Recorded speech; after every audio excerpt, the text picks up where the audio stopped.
I don't say this often, but I think some members are buying the wrong comic books right now, but we'll get to that. Enter to win this ASM 300 first appearance of Venom by going to comictom101.com, link in the description. There is a prompt that opens up on the landing page. Enter your email address in, and it qualifies you to win not just this book, but all giveaways going forward. We'll do the drawing at the end of January. Let's talk about the most trending comics in the world.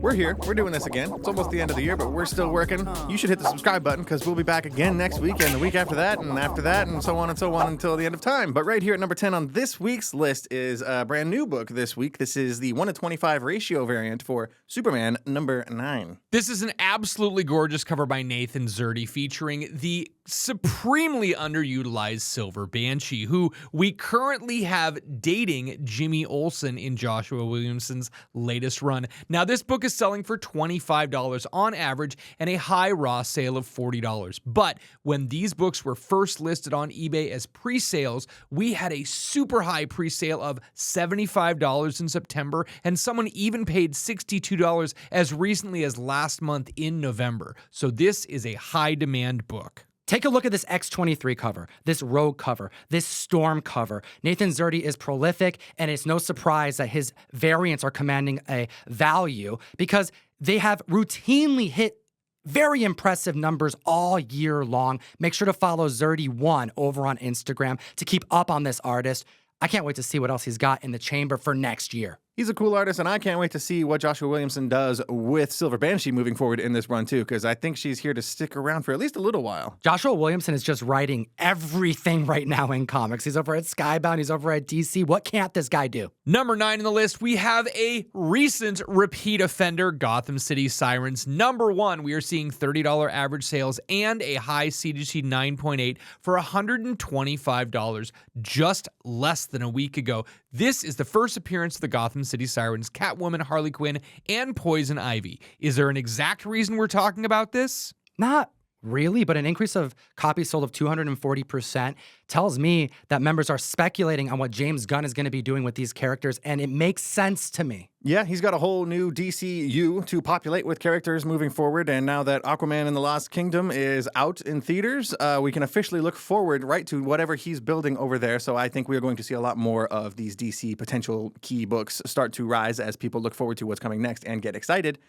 Me personally, I don't know if we're going to see Margot Robbie again in the future as Harley Quinn. We are getting the return of John Cena as Peacemaker. We are getting Amanda Waller, who's getting her own spin-off show. We did get Weasel, who will be reappearing in Creature Commando. So there are a lot of characters from James Gunn's Suicide Squad movie who are making the transition to the new DCU, but we still don't have any word yet on Harley Quinn. Over on Threads, James Gunn was asked specifically about what Matt Reeves was going to be doing long-term in the DCU, because the Batman films are essentially Elseworlds, Penguin, etc. What about the Arkham series? Well, to everyone's surprise, James Gunn said that the Arkham series will be part of the greater DCU, and that got people thinking about Harley Quinn and Poison Ivy. Very likely that they will also be part of the larger DCU, considering that Arkham is going to. It's encouraging, too, because Arkham Asylum is one of the most important locations in all of DC Comics, and for a real DCU to have a chance, I think the actual location full of Batman villains is exciting and a really cool possibility, and I'm looking forward to seeing that play out on screen. They need more characters. They need more villains, and this right here is a trifecta that they can't not utilize. And also, an app that you must utilize is Key Collector Comics. Use code TOM101 on the best comic app in existence. It keeps you up on this rapidly moving marketplace. It supports the show, and it unlocks a free 2-week subscription if you use my code. And it gets you access to the Trending 20, where we source the 10 books that make up our list from. You're missing out on half the books we could be talking about every week. We don't talk about 20 of them. We talk about 10. If you want the full list, you got to get Key Collector. Do that, and then come right back here, because we're not done. We got to talk about more Harley Quinn.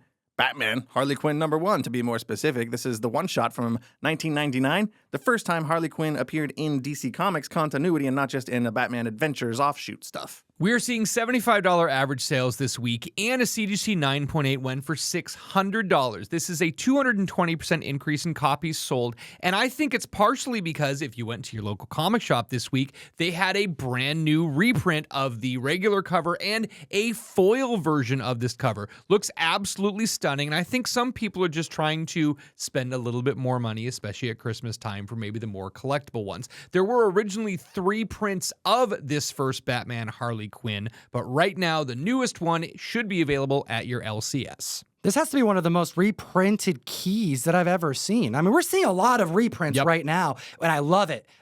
Seeing the death of Jason Todd recently, like it was really cool to see that at your shop. Well, this one keeps coming back year over year, and it's been happening well before the introduction of logo variants and the foils in general that have been hitting comic shops as of late. I hate to cast judgment on anybody, but Tom said it earlier. Somebody, I think, bought the wrong book. Let's get into it. Justice League versus Godzilla versus Kong. This just came out like a couple months ago. I think issue 3 is out right now, so it's still really recent. This is a really cool book. Don't spend this much money on it, though. $5 average sales, a 9.8, in which there are only 10 copies graded on the census as of right now, hit $158. This book came out 6 weeks ago. This is absolutely insane. When I saw the high price on this, I'm like, is this a joke? Because we know there are more of them out there, and you could probably still go to your shop and get a copy for $5 off the shelf. I know there's a second print that is a little bit more in demand. I know that made it on, was that on the trending 20 as well? So that one's been selling as well in the $10 to $12 range. My favorite is actually the one that roars. There is a Godzilla and a King Kong variant, both of them when you open them up. Raw, absolutely. Like one of those cards, you buy a birthday card and it sings to you. That's what it is. So that's what the comic does. They have the variant of those, and I'm excited to see when someone gets that graded what those are going to go for. I'm curious if they'll even grade it and like what they'll do, but I digress. I have more questions about grading right now than that. But that's for another time. We have an increase of copies sold of 108%. Okay, before we get into what they should have bought in, it's very clear that this is all about Godzilla -1, and I applaud it. This book should be hot, damn it. It's a really good book. This is on my pull list. This is really fun. It's exactly what you get on the title. Justice League versus Godzilla versus King Kong. There's actually a whole bunch of other kaiju monsters in here, too, so the Justice League kind of has to split up and divide their strength. It's a really good book, and sometimes with these miniseries, they don't always hit it out of the park, but this one is really good, and it does deserve a spot on the list, but don't pay this much for it. Go buy the real Godzilla book. That's what I was going to say. You can buy a 9.4, 9.2 Godzilla 1 first U.S. appearance in comic books for what someone just paid for this. And considering there's only 10 copies on the census, I got to think that someone bought this as like a gift or something like that, because there's going to be more that hit the census, especially after we just reported on the number. I actually thought we'd have more Aquaman books on the list this week, but Tom, have you seen the movie? Now, I will see the movie, just not in theaters, and I think that's probably similar to a lot of people watching this video. Let me know in the comment section below. I mean, it is the end of the era. Well, we have at the list at number 6, Omega Men, issue number 3. First appearance of Lobo, and this is the hypothesis, and I think we all agree here. Jason Momoa is probably going to be cast as Lobo, but they can't do it until after this movie, which will bomb, leaves the theater. I didn't think this movie would be very successful, but I am even surprised at how much it is just going under the radar. Like, they put this movie out without a red carpet premiere, which I don't know if I've heard of. During the pandemic, maybe you could get away with that, but like, there's no reason to not have a premiere unless you are just fully admitting this movie is not going to succeed. You had all the Amber Heard stuff that happened earlier this year. The fact that they put out, I think, 2 trailers, but I only cared to watch one of them, and I think the comic community kind of agrees. And yeah, like Jason Momoa, at this point, he's probably going to be Lobo. They're going to shove yet one more character into Superman Legacy, which I don't know how that movie can possibly hold any more characters, but the second they announce that will like stab this movie right in the throat, and Aquaman 2 will just die. 115% increase in copies sold. The book is hitting $85 average sales, $335 for a CGC 9.8. This is absolutely a perpetually relevant book. This is one of those books that Lobo fans have been buying for years, and it has been going under the radar for forever. This may be your last chance to get it at an affordable price. If it happens, what do you think in the comment section below? We'll take you to number 5 on the list with Uncanny X-Men number 221, the first appearance of Mr. Sinister. $75 average sales, 9.8. This is hitting $280. How does that feel? Because I love this book. He's not on the cover, but it's a perpetually relevant book, as you'd like to say, Russ, and I still think that this is a great price.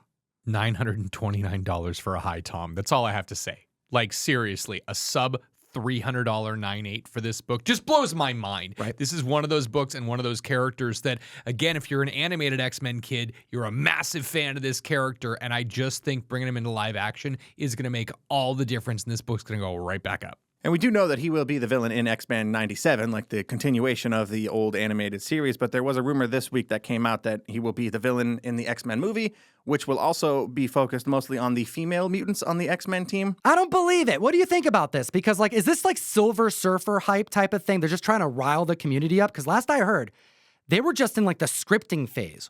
They made a very big splashy announcement right when the strikes ended in like September that we're kind of opening the floodgates for anybody who's got an X-Men script to come submit your scripts, right? Marvel made kind of a big deal about hiring outside talent for an X-Men movie. And even in the Deadline article that announced that, they said that like this movie's kind of off in the distance, there's no firm release date, and that they probably wouldn't select a writer until the start of 2024, which tells me there's no script yet. There's no writer yet. How do we know what the premise of this movie even is going to be? I don't know. Spec lightly, but I feel like Mr. Sinister is a safe bet either way. I'm dropping 2 amazing covers before the year end. ComicTom101.store. You don't want to miss it. The first one, I brought back to press one of the biggest covers we've ever released, the version of which, non-foil, is hitting above $30 to this day. I took that same cover by Raf Grassetti and put it on my Something is Killing the Children pen and ink issue number 1. We made it a foil and we priced it at $20. Did you tell them about the second one, though? Star Wars Darth Vader issue number 42, Steven Segovia, my first Ahsoka Tano cover in trade dress. And we cut that print run down. 1,500 exist, and they all come with a cert. Darth Vader's also a really good run, too, so it's a good read on top of a really cool cover featuring Ahsoka, available this weekend on ComicTom101.store. And we didn't stop there, because if you like Ahsoka Tano, between now and April, we're going to be giving you all of the Rebels. Ezra, Hera, Sabine. Does that include Chopper? No. Chopper's my boy. No And Chopper. of course, Tom left out Chopper just to stick it to me. Whatever. We're done with that. We're moving on. We need to get back to the list. Number 4. We're at number 4 with, of course, a mutant that has 4 claws coming out of both hands that everybody knows. 1, 2, 3, 4, maybe even 5. Wolverine, number 17 from 1989. Have you read a Wolverine book? No. Have you seen a Wolverine cover? No. Have you seen this Wolverine cover, this amazing one by Byrne Wolverine, number 17, which is number 4 on the list this week? Beautiful. This is hitting $18 average sales, $131 for a CGC 9.8. Yo, at this table, like, I like this cover. I was surprised to hear that one or both of you didn't care for it. I'm not really a fan of this cover. There are some John Byrne covers that I really like, especially like all of his She-Hulk run. But yeah, this is just one of those books that Doesn't float your boat? There's a lot of Wolverine covers that I think are better. I'll put it that way. I like the red background. I like that it's essentially a portrait of him in action mode. And I love Wolverine in that classic brown suit. I have to be the only one that wasn't as excited about the yellow classic costume. I want to see him in brown. I want to see him short and stocky. I want to see him like Marvel vs. Capcom, damn it. That's how I hope the new version of Wolverine happens whenever they reboot it and give us a new version. Either way, this book... It's just made the list because people are excited about Wolverine. We got Deadpool 3 on deck. They're back out filming it again. We're getting new set photos. It seems like every other week now, except it kind of slowed down this last week. Either way, Wolverine is hot, and this kind of makes sense. This is a good display piece. I can see someone getting this as a gift. You know, in the holiday season, we're seeing a lot of sales that may seem a little bit higher than usual, but the aggressive sales typically mean that it's a gift for someone, you know, being thoughtful, an increase of 163% in copies sold week over week. Number 3 on the list, Fantastic Four number 391, a book from 1994. Oh my God, $8 average sales, $100 for CGC 9.6. You can imagine there weren't a whole lot of people specking on this book, so there probably aren't a ton on the census. But this is the first appearance of Vibraxis, Wakandian, who has been infused with vibranium, which sounds a little bit like someone else we've recently been talking about. Yeah, Tosin's been on the minds of a lot of people. You know, they're doing some stuff over in the comics and vibranium and even the animation that's going to feature different time periods of Wakanda. We expect to see a lot of different characters in this new animated show. An increase of 167% for a book that only has 24 copies graded at a 9.8. Abysmal, especially for a Galactus cover. And is this an homage to FF49? I thought it was FF49. I don't even think it's a question. It looks exactly like that cover. It's very, very easy to mistake it. The corner box art is a pretty dead giveaway once you look a little closer. Dead giveaway. But yeah, I miss Tosin. You know, he was introduced all the way back in issue 3 of the previous run of Black Panther, and I've been on it ever since. We've had a new run. We're like 5 or 6 issues in with a new creative team, and Tosin is just completely MIA. So maybe that's a good reason to go grab that book too, because like Tom was saying, this new Eyes of Wakanda animated series is feasibly going to feature a whole bunch of different Wakandan characters from different eras. It makes sense to kind of look at different ones who might be worth picking up. Here's the proof that this book is spiking because of the show spec. This book at a 9.8 back in October sold for $62. We just reported on a $100 9.6. We also have to keep in mind that this came from the era of massively overprinting these books. There were a ton of shops out there in 1994, and while we don't have the exact print run on this, it's probably north of 100,000 raw copies were made. And that means there's a lot of them out there in quarter bins and dollar bins. And I think more high-grade copies are going to happen, especially if this is a character that they use. Batman 121, first appearance of Mr. Freeze by Raph Grassetti on the cover. This is a 1 per box in the January mystery mail call. Every month you support what we do, and for $34.99, we send you a box of 4 to 5 comics, and this one is guaranteed 1 per box. This is the 51st trending video of the year, and we've been doing this video every week without skipping a beat for over 5. We're going on 6. If you want to support what we do, this is the best way to do it. Go to comictom101.com. Get some funny books from us. We put a lot of effort into it, and we appreciate every single person's support. We started this show with 25 members who gave us a chance. We've come a long way and want to keep doing it for you. I was going to say something else, but I don't think I can. I think he just said all that very beautifully. Why don't we just talk about Jonathan Majors? Sure. What's that guy doing? Has he been up to anything lately? I haven't heard anything. I'm not following him on Instagram, so I don't know. I don't know. I heard some bad things. Kang the Conqueror, right? Didn't he? He's playing Kang the Conqueror, I think. Not anymore. All right, so number 2 on the list. I called this last week. Avengers number 8 is selling like a mofo. This is an expensive-ass comic for the first appearance of Kang, and a $2.3 thousand average sale. The last 9.2 sale took place in December for $42.50. So when we tell you that there's an increase of 200% week over week in copies sold, that's a lot of damn money because everybody is dumping their copies. With the recent news and with the recent conclusion of the court case, we know that Marvel fired him. And it's kind of an unfortunate situation on all sides, but yeah, we are going to see people dumping this book probably over the next few weeks, and I expect to see prices continually going down. It makes me think this may be one of the best opportunities to secure a Kirby single-digit Silver Age classic. Yeah, I mean, it does suck, but you gotta look past the movies and back to the comics where this all started. This is single-digit Avengers, regardless of what's happening on screen. If you can, this is the best time to pick it up, I would imagine. The real question in my mind is what happens now? Are we getting a different actor to play Kang? Are we gonna, like, Terrence Howard, Don Cheadle this thing and just swap him out with somebody? We've done it before, right? We all kind of just got over the different War Machine from way back in the day and just adapted to a new one. Yeah, I want to see Doom.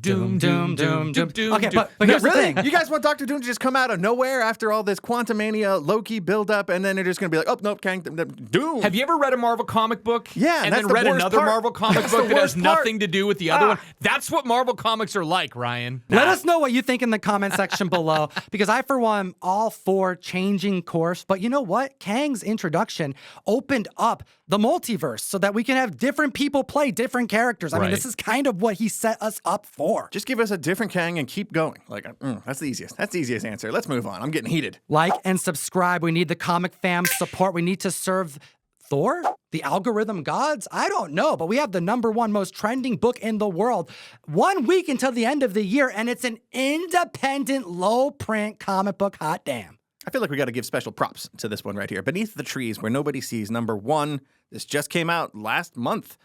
We just talked about it last week when it made #10 on the list, and 1 week later, it has hopscotched every other book, including Kang, to make #1 on the trending 10, which is a huge accomplishment in my opinion. We're seeing 260% increase in copies sold of this book. It's selling for about $20. We did see a CGC 9.8. There are slabs of this book already. One just sold for $85. Well, There's only 17 graded at a 9.8. The book's been out for a month, and CGC has been going kind of slow towards the end of the year, to accommodate holiday. And, I think a lot of people are on vacation over there. So I expect to see a lot more of these hit the census, which is why we're seeing a gap between highs here. In 1 month, it's sold as low as $85. So someone picking one up for $150 is clearly specking on it, getting the stray dogs treatment, which it has yet received. There's no option status. It's just a lot of community buzz on a dope book. So I was super excited when the second print came out last week. I got 10 copies of that, and we have been getting phone calls nonstop at the shop about this book.